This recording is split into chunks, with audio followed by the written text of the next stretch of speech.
Hello,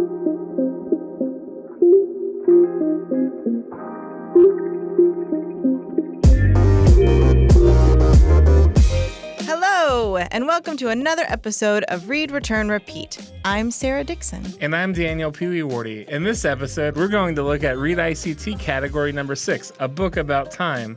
And to that end, we are going to take a journey back through time and down south. Oh, down south? Heck yeah, Cancun, baby! Okay, well, not that far south. New Orleans, let's the good times roll. I'm gonna get a po' boy. Daniel, it's not an actual journey. We're still talking about a book. And no, you're still too far. Oh, like, is it Oklahoma City? Well, now you're getting closer. It's about Winfield, Kansas. We're going to learn about the Walnut Valley Festival, which has been happening each September just down the road from us for 51 years. Bluegrass. Oh, man, this is going to be fun. Okay. Hold on. Seems like it would totally be your thing, but maybe we can get you more excited about it after today's interview. We're talking with Seth Bate, author of Winfield's Walnut Valley Festival, which has been named to the 2023 Kansas Notable Books list and received the TN Publication Award from the Kansas State Historical Society. Seth is a Walnut Valley Festival MC each year and was an associate producer of Winfield, a bluegrass musical, which debuted in 2022. I have totally got to see that. Seth moved to Winfield, Kansas in 1989. His interest in local history was sparked by traveling throughout Kansas for his work at the Wichita State University Community Engagement Institute. Seth's writing has been recognized by the Kansas Association of Historians and appeared in the Kansas Leadership Center Journal. Let's welcome Seth. All right. Hi, Seth. Welcome to Read, Return, Repeat. Thanks you for joining us. Thanks. I'm really excited to be here. Awesome to have you. Yeah, we're excited. Well, I'm excited because I got to tell you, I'm a huge fan of the Walnut Valley Festival. And so I was so excited when your book came out, and I immediately told my parents because they used to take me when I was a kid. So for our listeners, even though it is a local festival, there may still be people somewhere who are unfamiliar with what this is. Would you tell our listeners a little bit about it and maybe why you decided to write a book about it? Sure. The Walnut Valley Festival is an annual acoustic music festival that happens in Winfield, Kansas. I live right near Winfield, so it's my hometown festival. It is also the National Flatpick Guitar Contest and a series of other instrument contests that happen every year. And it's mostly bluegrass and folk music, but really it's acoustic music of all types on stages and in contests and played by people who come to just attend the festival as well. And it's been going on more than 50 years now. Yes. It was a topic that I picked for my master's thesis. I went through the local and community history program at Wichita State, and then that thesis got adapted into this book. And I wrote about it for a couple of reasons. One is my advisor and friend, Dr. Jay Price, said when I was looking for a topic, as things near significant anniversaries, often they're ready to be studied. And at that point, we were in year 46 or 47, something like that. So it seemed like a good time. But also it's something that I love and have found is both universal and unique. So people like to talk about it, and I like to talk about them with it.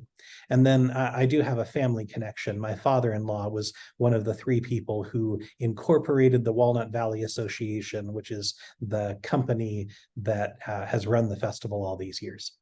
Okay, that's awesome.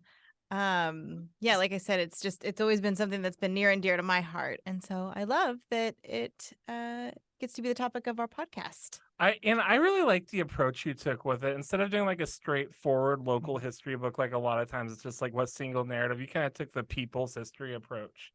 It had a series of essays written by various people, including yourself, that had been involved with the festival over the years, where they reflect on their own experiences and memories of the festival's past. Why did you choose this format for telling the festival story? So I have to be honest, it wasn't my idea.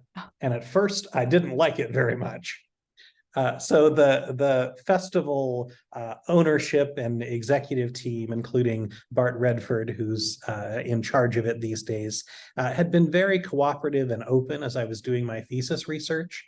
And it wasn't too long into that project that we started talking about, well, maybe this is a book for non-academic audiences too.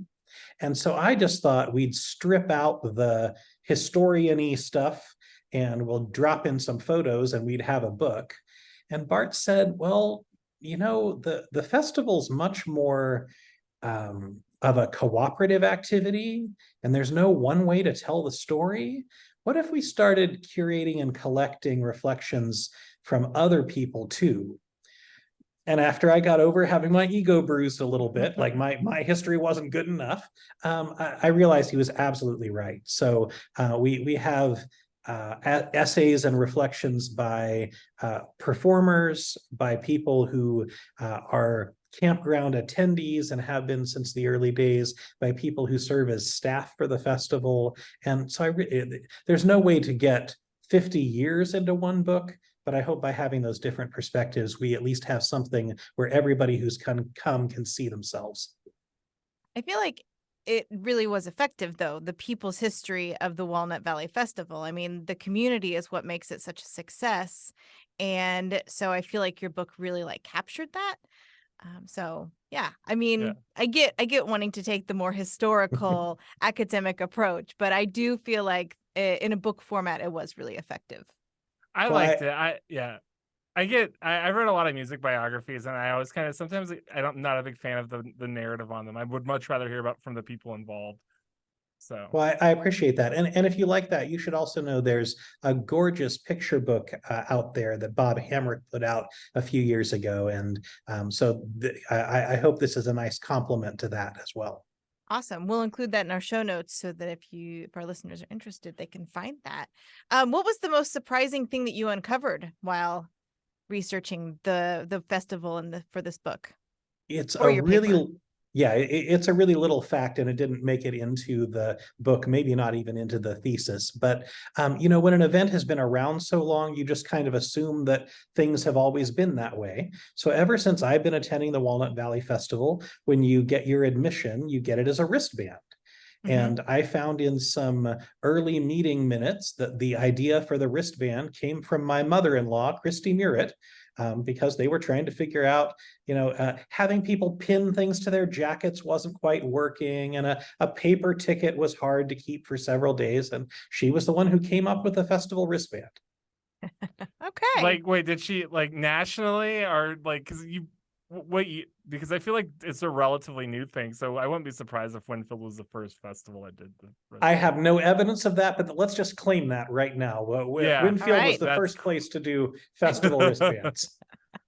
I remember one year we tried to I brought some friends to the festival and we wore our wristbands and we had a contest. It was disgusting. I'm so sorry that actually I'm realizing I probably should not be telling this story, but we had a contest to see who would wear their wristband the longest because we were like warriors. Oh, yeah.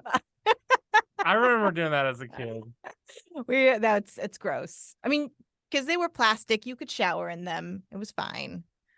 Yeah, well, you'll still see on social media people bragging like it's been 6 months. Look, here's the picture of my wristband. And wow. If that Didn't last helps 6 them months. keep the Winfield spirit, great. It's not what I do.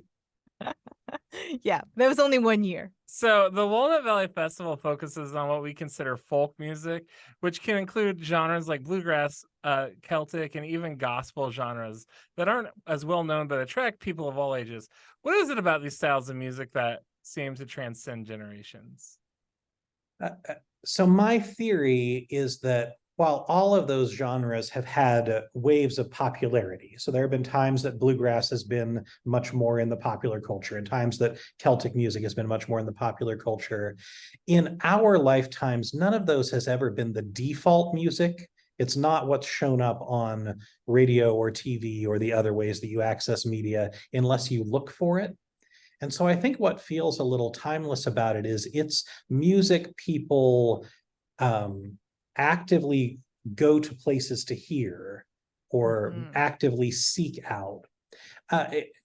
Also, obviously, it's a little easier sometimes to see what is the cultural tradition associated with a bluegrass song, or, you know, particularly an old folk song that's been recorded by a million people, than it is to say, you know, what's the cultural connection to whatever is the top 40 music.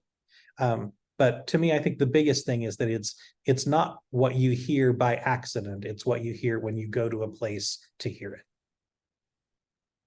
Interesting.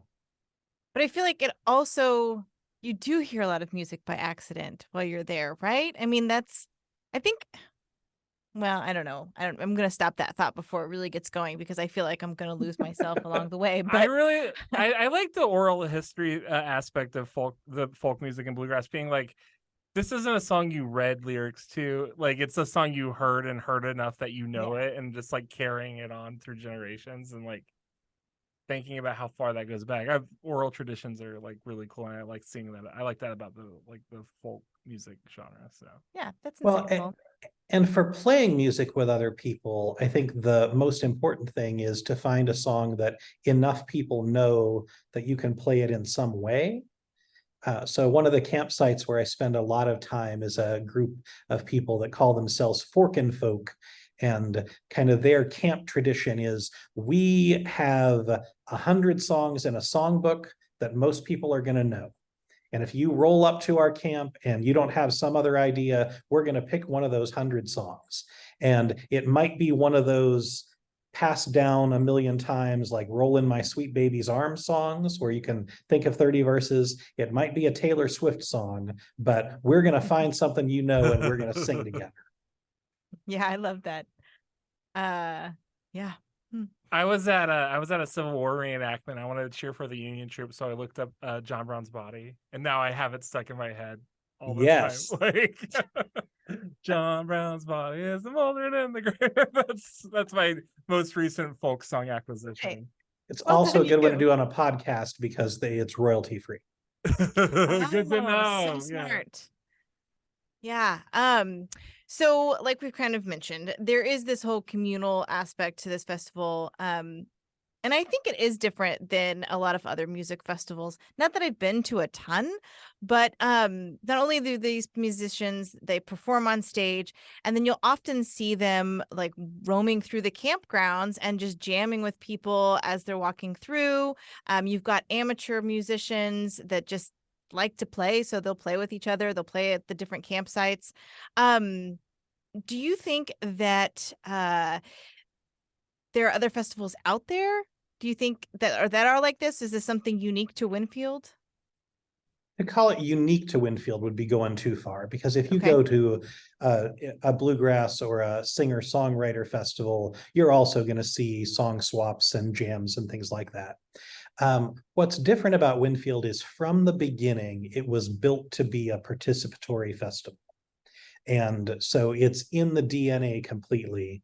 And I'm pulling a number that might not be entirely accurate, but when I was doing the research, I would go through the surveys that people send in every year and the festival compiles. And like 70% of people answered on the survey, yes, I brought an instrument. So even among festivals where participating in the music is part of the experience, Winfield is an extreme. You are more likely to sit next to somebody who is a guitar player than not. Well, and even like so there are some members that would camp with us that they don't really play an instrument. I don't really play, but I like to sing along. And so or they'd have like little percussion type things, like little shaker eggs, or I even like taught myself how to play the spoons, kind of, because that's like a bluegrass thing. But yes. There's just so many different ways to participate. It doesn't have to be, a beautiful guitar or a banjo or something like that. You can just like pick up something off the side of the road and bang it around, as long as you don't disrupt what's going on. You're adding to the what's happening. Yeah, that's what's cool about. I like that aspect of improvisational. One time I saw a lady playing a saw, like with a bow. That's a thing. Yes, there's always going to be a musical saw or three around the campground. It's so bizarre. particularly cool when you're starting to get into the fall spooky music. So the musical saw is one of the first things that you'll see or hear in the campground. When you're finding places to play and participate in music in the campground, though, you're right that it's about finding places where you can add to it. So there are some jams that are high-level bluegrass players, and they observe pretty strict bluegrass jam etiquette, and your shaker egg is cute, but really not welcome. And there are places where whatever you've got, bring it in, we'll figure it out. Mm-hmm. And I love both those settings for different reasons. But part of being at Winfield is kind of knowing your spot and knowing what to add and what not to. Well, and even like looking at the website for the Valley Festival, like they're very clear on the etiquettes and the things to do, interacting with other people and other musicians that, sometimes you'd be like, this should just be something that to do, but some people don't. I like the part of the book where the guy camped in the wrong spot and he couldn't sleep, and then they're like, he tried to basically Karen his way out of it by going to the festival attendee authority, and then they're like, dude, the music's gonna go all the time, and so he just ended up going to Winfield Lake or whatever. Yeah, and for people who don't know, I guess we kind of didn't say this explicitly. The campgrounds are open for 11 days. So for the diehard people involved in this, it's more than a week-long commitment of being there on the grounds. The professional stages are open for 5 days and the contests go for 4. So there's a lot of music before anybody who's paid to be on stage plays a note. So real quick question. What was your first Walnut Valley Festival? And what are your memories from the first time? It was 1989. I was a freshman at Southwestern College in Winfield. That's how I got to Kansas. I grew up in a military family. And I was kind of aware of it because folk music was part of my family experience. So, I think like a lot of 80s kids, I was a big metal kid, but I also, loved the folk music that my dad played on his guitar and that my folks played around the house. So I knew to be on the lookout for it. And I saw maybe even the first day that I was in Winfield, a flyer for it that said that Tom Chapin was playing. And Harry Chapin is an artist I revere and died before I got to see him live. So I was like, yeah, I want to go see Tom Chapin. This will be great. And I convinced a couple other people to go with me on that festival Saturday. And I figured this would be a thing you rolled up to and you paid $5 and there were a couple of concerts. Well, it was, I don't know what the price was for one day in 1989, but it was more than I was expecting to pay as a freshman in college. But I was like, all right, we're there, we're doing it. And it was immediately more music than I could focus on. And it was so exciting. And I saw Tom Chapin, but I also discovered these other singer-songwriters and these people playing hammer dulcimer. And I didn't even make it to the campgrounds. I had no concept of that, but just going to the stages that year hooked me. And the next year I bought a 4-day ticket, and starting the year after that, I started planning my year around it. So have you been to every one since 1989? We missed 1 year when Jenny and I were living in Greece. Okay. That's understandable. Didn't come back from Greece to attend the festival. No, but we did send postcards to people saying we were going to miss it. Yeah. That's impressive though, that such a wonderful festival has been around for so long. But you know what? Let's talk about that when we get back. We're going to take a short break. And then we'll come back and we'll have more with Seth Bate. The Wichita Public Library offers free programs for all ages. Our children's department offers story times for infants, toddlers, and preschoolers. For teens, there's always fun stuff going on, from escape rooms to learning how to code. Adults can work on their job skills with our technology training classes and can even get certified to use the library's 3D printer. No matter what you're into, there's a library program for you. Find out more by checking out our event calendar at wichitalibrary.org/events. Your Wichita Public Library. All right, we're back with Seth Bate. Yeah, this is great to have you here, Seth. The festival recently celebrated its 50th anniversary in 2022. Many music festivals over the years haven't had the kind of longevity. What do you think has made this event special that seems to continue to attract people? Do you see the festival going for another 50 years? Yeah, there's a lot in that. Let me see if I get to it Okay. all. We can break it down for yeah. you. First of all, Give what you need. in Kansas, we're fortunate that we have several things. The Wichita Jazz Festival, Music Theater Wichita, that have lasted 50 years. And for people who get done with this podcast, seek out the 1972 podcast that the Kansas Humanities Council did that looks at some of those things that have lasted that long. And you're right, it's really unusual for something to have stayed active and relevant that long. My sense of the reason that it's worked for the Walnut Valley Festival actually is part of the argument that I made in the thesis, and it's two things. One, that I actually believe the sameness of the festival has contributed a lot to it continuing. Within the first few years, all of the elements that are still part of the festival experience were locked into place in a way that's identifiable now. And so this idea of coming home to Winfield, coming back and knowing I'm going to see these kinds of people, roughly these places, I know I'm going to get to have these experiences. I think that sameness is really important to people. And and maybe this is illusion and maybe it's real, but I feel like for families that part of the experience of the early and mid 20th century was there was always a homestead to come back to or a hometown to come back to. That's less common. And in some ways, this festival experience of I know in September I'm going to get to do this in this place is part of what's made people return and part of what's made the festival last. The other thing that I think has made it last all this time is that the festival manages to be at the same time a place that's countercultural and a place that reinforces a safety culture.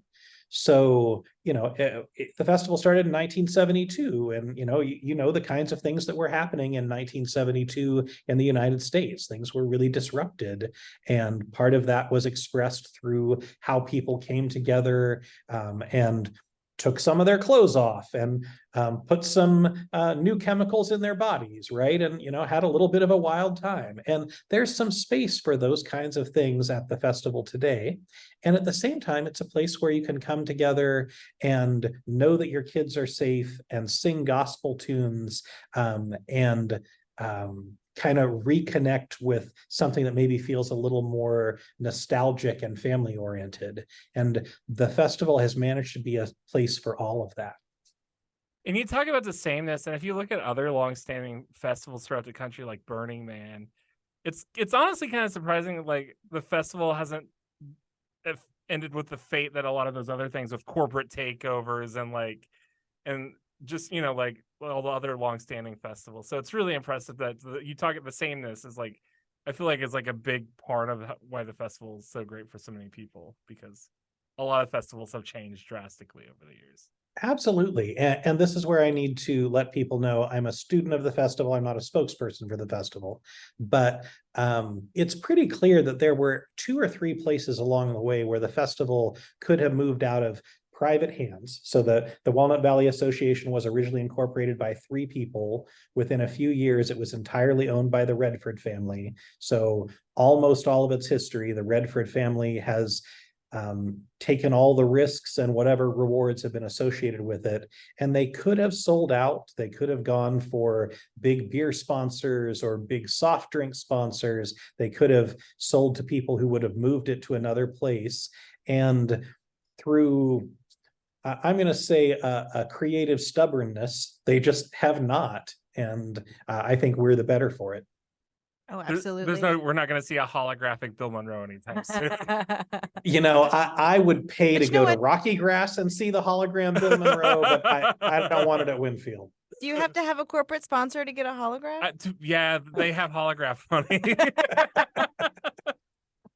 But to I the do- question, oh, I'm sorry. I was just gonna say I really liked your talking about like the coming home, because you do see like there's a bumper sticker that says "Coming Home to Winfield," and then I liked there was one part of your book where they were talking about, somebody was sharing the memories where they, these are the people that they see every single year, but only at Bluegrass, only at Winfield, and so there is that just community that has sprung up for like 2 weeks out of the year in Winfield, and so it is a very comforting, cozy,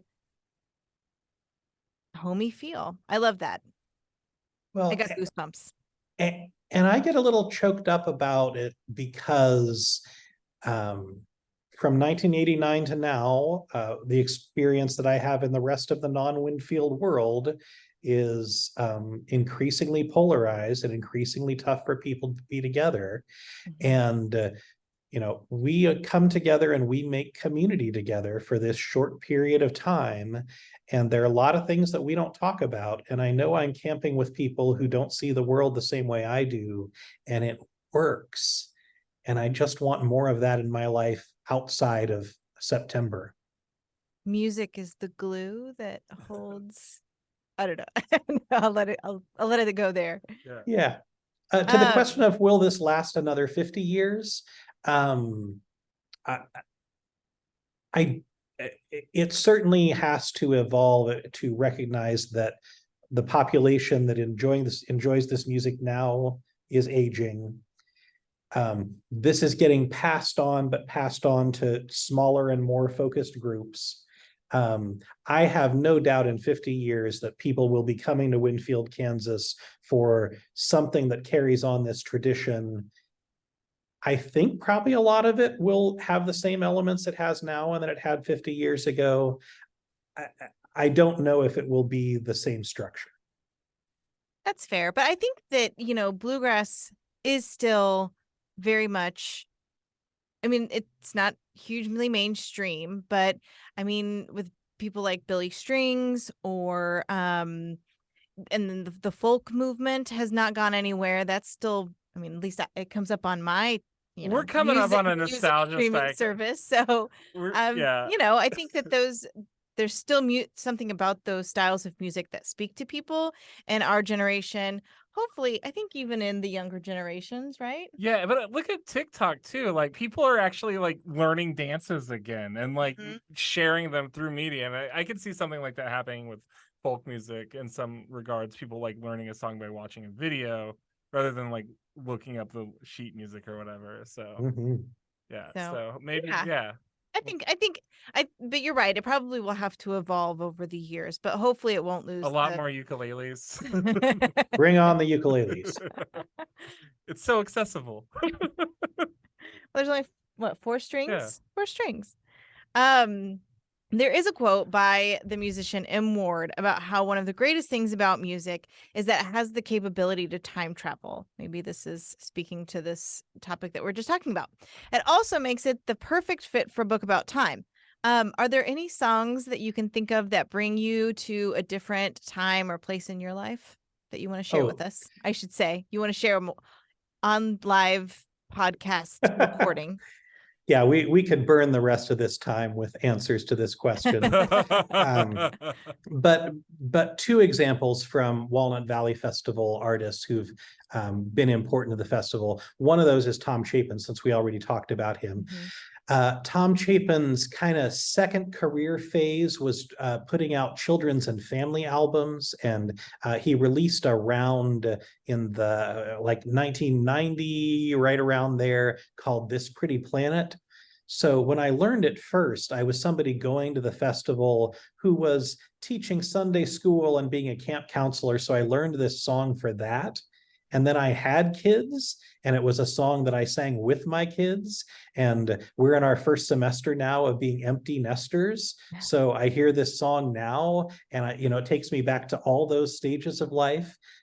So to have lived with a song for 35 years now or something is remarkable. Another really specific one Newgrass Revival was a group that was at the very first Walnut Valley Festival, and it's a really legendary bluegrass group, and it had kind of two main lineups. Its later lineup, its late 80s, early 90s lineup, was the lineup that I saw at Winfield. And they did a song called You Plant Your Fields, which had been recorded before by Dan Seals. It was written by Donnie Lowry and Wendy Waldman. And when I was starting to date my now spouse, Jenny, whose dad was part of that Walnut Valley Association and Corporation, I was this heavy metal and folk music kid. She was this kind of country pop folk person, and one of the first songs that we found that we both loved was this Newgrass Revival song. And so it's a song that you'll hear somebody do in the campground every year, and I always think of those dating years. That's sweet. That's We'll have to find those because I'm not familiar with either of them, but now I want to listen to I think them, it's so. interesting that you brought up the folk music connection to children's music and how that was a pipeline in the 70s and 80s with the 60s folk peoples. Like, because Fred Pinner, Mary, Sherry the Elephant, or it was Sherry, I forgot the whole name. There was like three people. They were a folk act before. Skinnamarink Dinky Dink. Yeah, Skinnamarink-a-doo. they were a folk act. There's a bunch. There's like this whole pipeline. And that's actually how I discovered folk music, was because I was watching Nickelodeon at 5. Sure, yeah. I mean, I discovered folk music because my parents really liked it, but they still like it. Hence why we go to the festival, or we went to the festival. One of the essays talks about the year the festival is flooded out. Oh, I was there that year. Oh, yeah. So we wanted to ask you about the festival's share of its weather-related challenges. There is that essay in the book, and then having lived through it. The festival is rain or shine. And how do you think that this has added to the character of the festival? Well, and let's talk a little bit about that. Can you tell us, I know, but can you tell our listeners kind of like the extremes of the festival?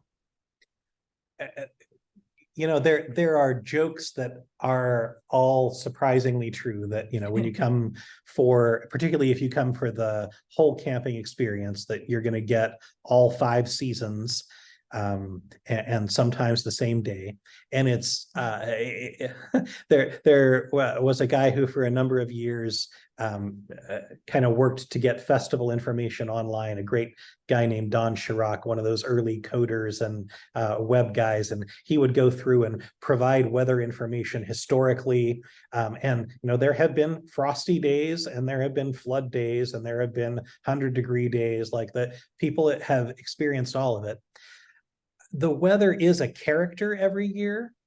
And even my friends who don't go, but who ask me about how the festival's been, will say, "Oh, and you had great weather this year," or, "Oh, what was it like when the storm rolled in?" Some of it is, I think, that most of us don't spend most of our lives outside. And so to all of a sudden have 10 days where, oh yeah, I really have to think, not just for an hour or not just walking back and forth to my car, but like for my whole day, how am I going to deal with the weather? So that adds to it. But some of it is that fall in Kansas is wild, and the third weekend in September can bring anything. The years where there have been such extremes like the floods that camping in those sites was not possible have been the most disruptive. They're really costly to the festival because people are much less likely to buy day tickets. But they've also been great stories of resilience. So what do you do when your camper's stuck in the mud?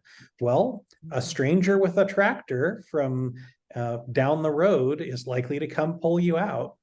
And then if you don't want to go home, you go, well, there's a park in Oxford, or there's the Winfield City Lake, or where else can we go? Because the community is more important than that original campsite.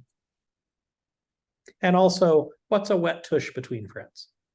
Of course. So do you play instruments, right? I so my instinct is always to be falsely modest. I'll just be actually modest. So yes, most of the folk and bluegrass music instruments I play at least at a rudimentary level. I am a competent rhythm guitar player, and I'm an intermediate or a little beyond auto harp player. Okay. I Oh, cool. also teach some years of very beginning ukulele class. Cool. That's really cool. So the auto harp, you've like, can you talk about that instrument a bit, like for Yeah, people that so might not familiar with it? for people who aren't who don't have an immediate mental picture of auto harp, most people are introduced to it in elementary school music as a kind of triangular instrument that you sit on your lap and you hold a button and strum. More serious auto harp players hold it up by their shoulder and they play it without looking at it. That's wild. You're not there yet. Oh yeah. Oh wow, that's cool. Have you ever participated in any of the or competed in any of the competitions? I have not, and it's because I have trouble making myself focus on an instrument. I'm kind of like you in some ways. I just want to play the chords and sing. But I have thought off and on, if I spent a year really focused on just auto harp, I could probably be at a stage where I could enter the contest and not embarrass myself. I bet you'd be really You should do it. good. You should We should have asked you to play for us on this podcast. I didn't even think about that. We've never had a musical. Really? We never had like a musical act on the podcast. Well, that's kind of you, but there are a million people we can provide links for who would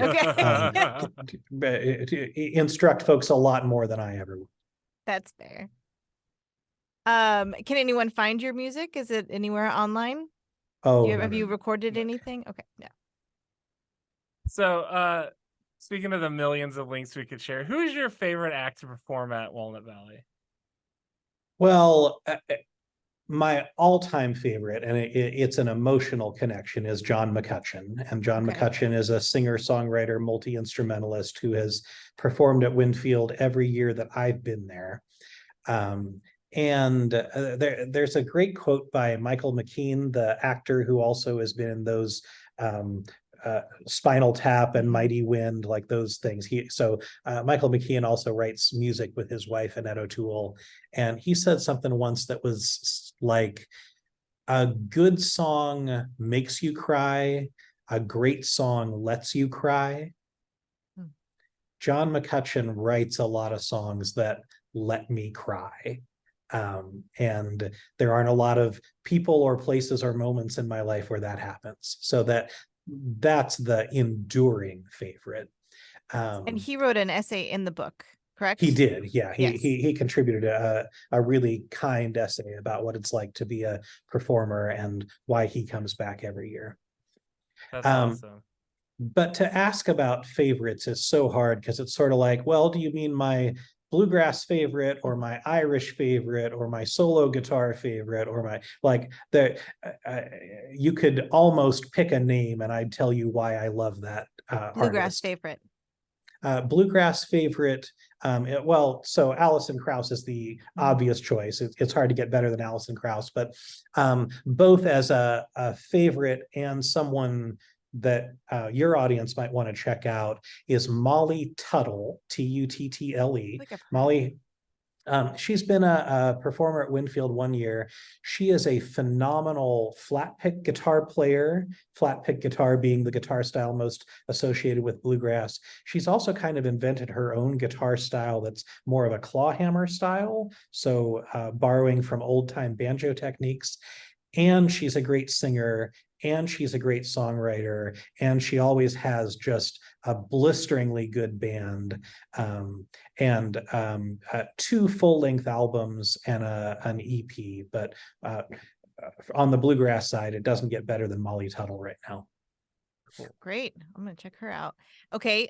Folk music. You said we should just keep asking you, so I'm just going to keep asking you. Yeah, so I'll give you an old school and a new school answer. So the old school answer is a husband and wife duo called Small Potatoes, and they performed at the festival probably 8 or 10 times over the years. Sounds like the years you were going as a kid, you likely would have seen them. Okay. And they they wrote some original music, including a song that was a winner at the Kerrville Folk Festival New Song Showcase. But mostly they collected cowboy songs and Celtic songs and gospel songs and songs from the Chicago singer-songwriter tradition and figured out how to do them with really fun harmonies and penny whistle and guitar. And so if you want just some folk music that the kinds of folk musicians who also did kids music would be performing, dig out Small Potatoes. A much newer group, and I started to think of them when we were talking about musical saw, is a group called the Barefoot Movement. And it's mostly original, a few eclectic covers, interesting instrumentation. And the reason I was thinking of them with musical saw is they have a version of Don't Fear the Reaper, the Blue Oyster Cult song that you hear every Halloween, done as a folk song with musical saw as the spooky background. Okay. I'll have to check right. that one out. Yes. Good. And it's just in time because this will come out probably right before Halloween. So oh yeah, go find it. Okay. So for anybody that wants to like break into the folk music genre, they're new to the music style. Yeah. What recommendations do you have for that? So my overall recommendation is don't be too precious about it. Okay. So there are people who will tell you this is bluegrass or this is folk music, and what the Walnut Valley Festival has proved for 50 years is whatever music you can enjoy and appreciate and play together is a great way to start. If you were looking for one artist that had more to do with the trajectory that became the Walnut Valley Festival than any other, it's Doc Watson. Doc Watson was a guitar player who contributed a whole lot to this guitar style, but he was also a storyteller, and he was also a guy who loved to jam with other people, and he was a guy who wouldn't mind doing a song 5 different ways, 5 different times.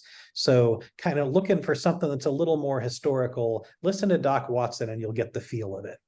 I have this is like a really like deep pull question. I figured you might be the guy to ask. So I'm really big into like couple things. I'm a horror buff, so like Appalachia is really big right now. I'm also like, my family's from that area, so I'm really big into field recordings, like those early recordings of songs and that they only.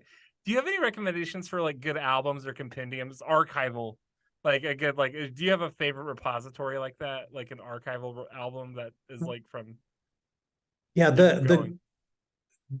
so anything that was released on Smithsonian Folkways is the place to start, and Alan Lomax's collection is kind of the definitive one, so that's the jumping off point. Also,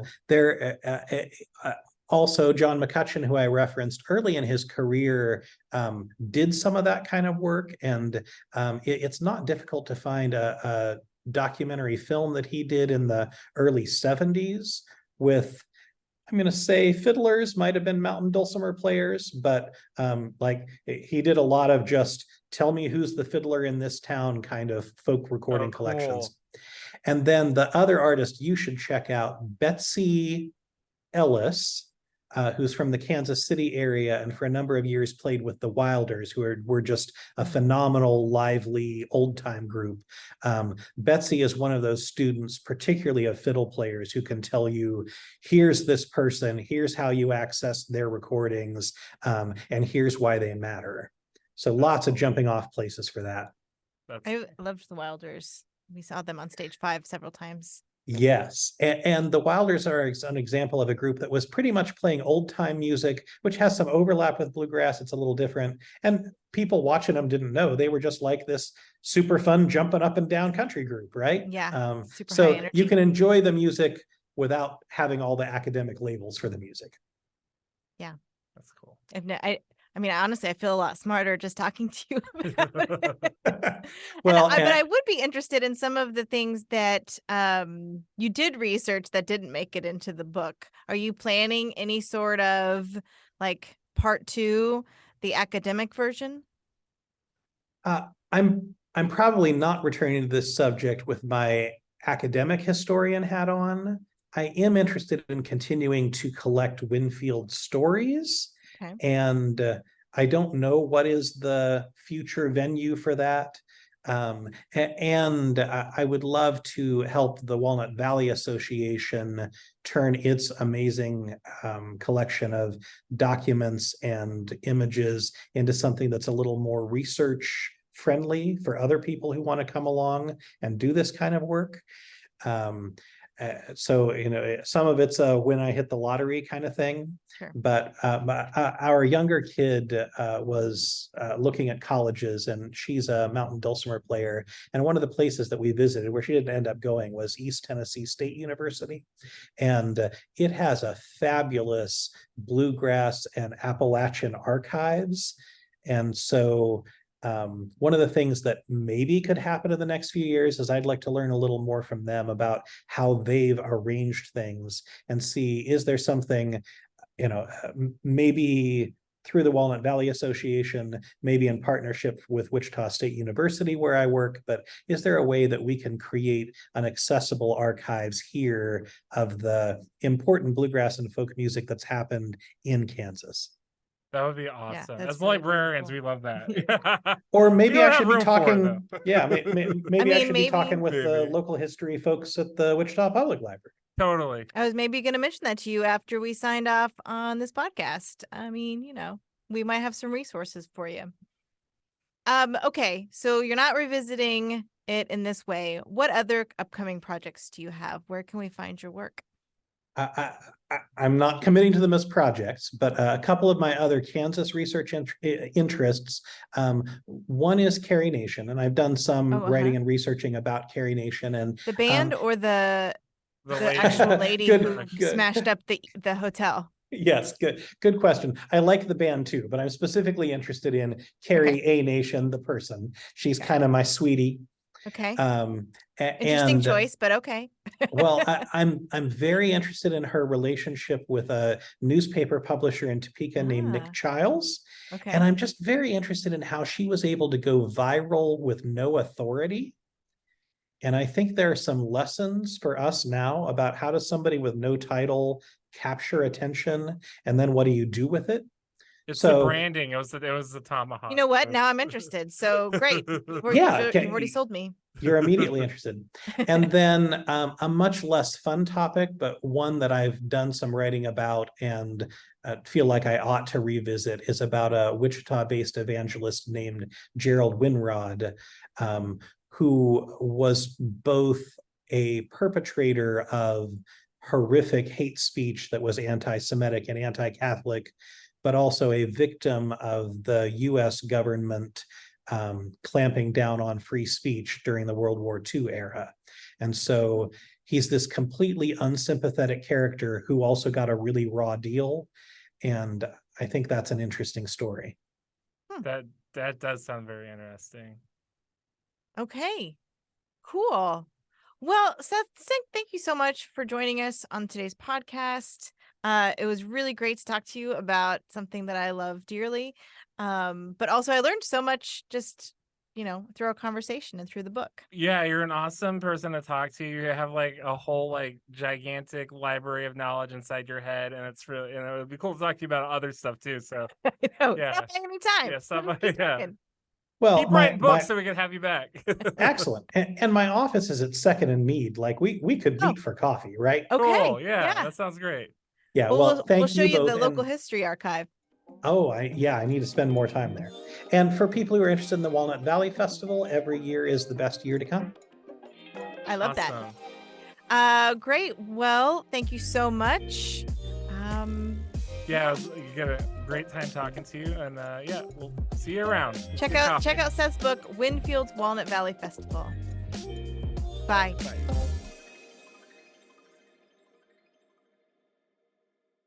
Did you know that the Wichita Public Library has a wealth of local history resources that you can use?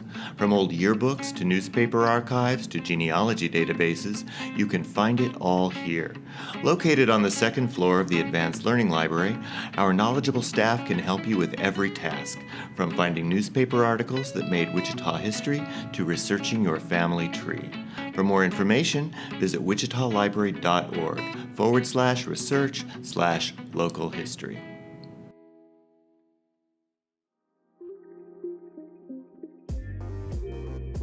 Here are some reading recommendations for Category 6, a book about time and other ReadICT categories from our community of readers in the ReadICT Facebook group. If you'd like to leave your own book review to be featured in a future episode of this podcast, call our book review hotline at 316-261-8507. Leaving a review is easy. After the voice prompt, record your name, location if you are outside Wichita, what ReadICT category your book recommendation is for, title and author of the book, and a brief reason why you recommend it to other readers. If you're looking to connect with other like-minded readers online, be sure to join our Facebook group. After logging into Facebook, search for the group ReadICT Challenge and click Join. You can also find more reading recommendations for this and other categories by visiting wichitalibrary.org/readict.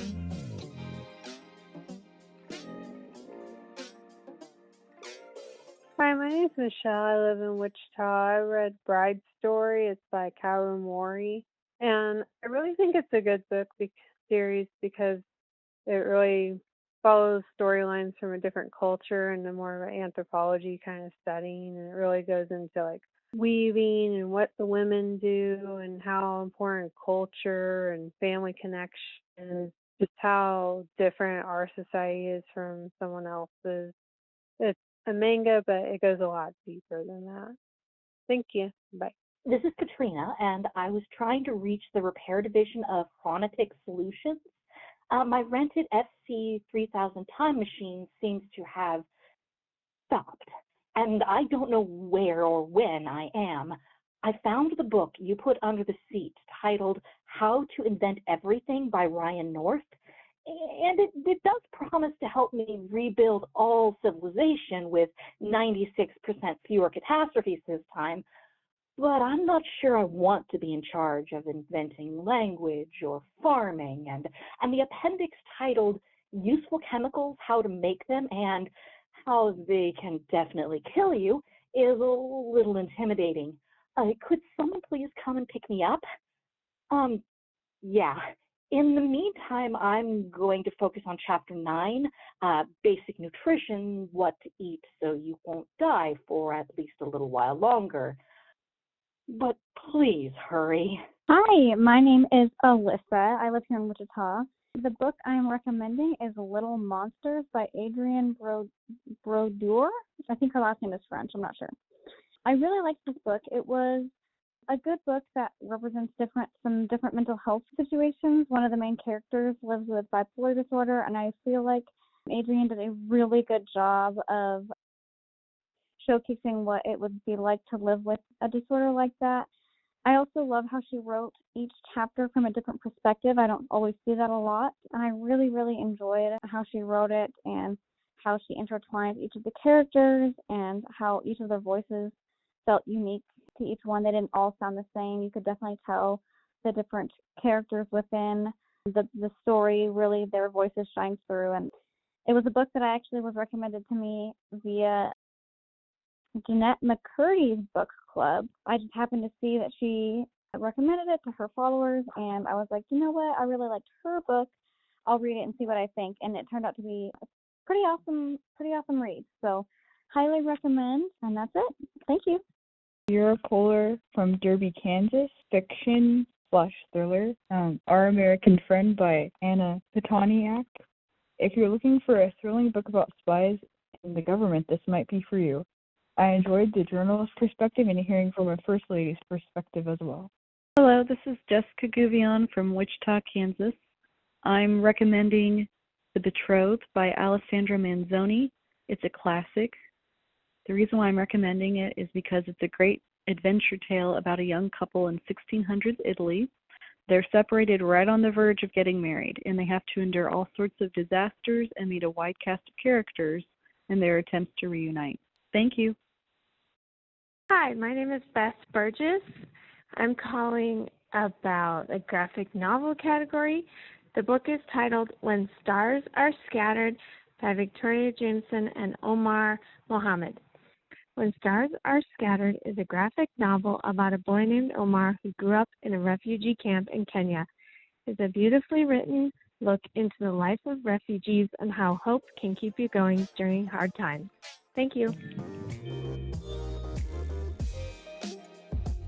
Ah, that was a great interview. It was really awesome to get to talk with Seth and learn about the Walnut Valley Festival's history. Honestly, kind of changed my mind. I think I might have to check it out next year. Hey-o! I knew we would do that for you.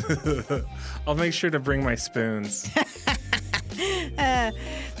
A list of the books discussed in today's episode can be found in the accompanying show notes. To request any of the books heard about in today's episode, visit wichitalibrary.org or call us at 316-261-8500. Thank you to Seth Bate for joining us for today's recording. We'd also like to thank those of you who shared recommendations with us. This has been a production of the Wichita Public Library, and a big thanks goes out to our production crew and podcast team. To participate in the ReadICT Reading Challenge, please visit wichitalibrary.org/readict. Stay connected with other ReadICT participants on the ReadICT Challenge Facebook page. Find out what's trending near you, post book reviews, look for local and virtual events, and share book humor with like-minded folks. To join the group, search #ReadICT Challenge on Facebook and click join. And don't forget to log your books in the reading tracker app, Beanstack. Each month you log a book in the challenge, you're eligible to win fun prizes. If you need any assistance signing up or logging books, give us a call, reach us on chat, or stop by your nearest branch. You can follow this podcast through the Spotify app or stream episodes on whatever platform you listen to podcasts. If you like what you heard today, be sure to subscribe and share with all your friends. Bye! Have a good one.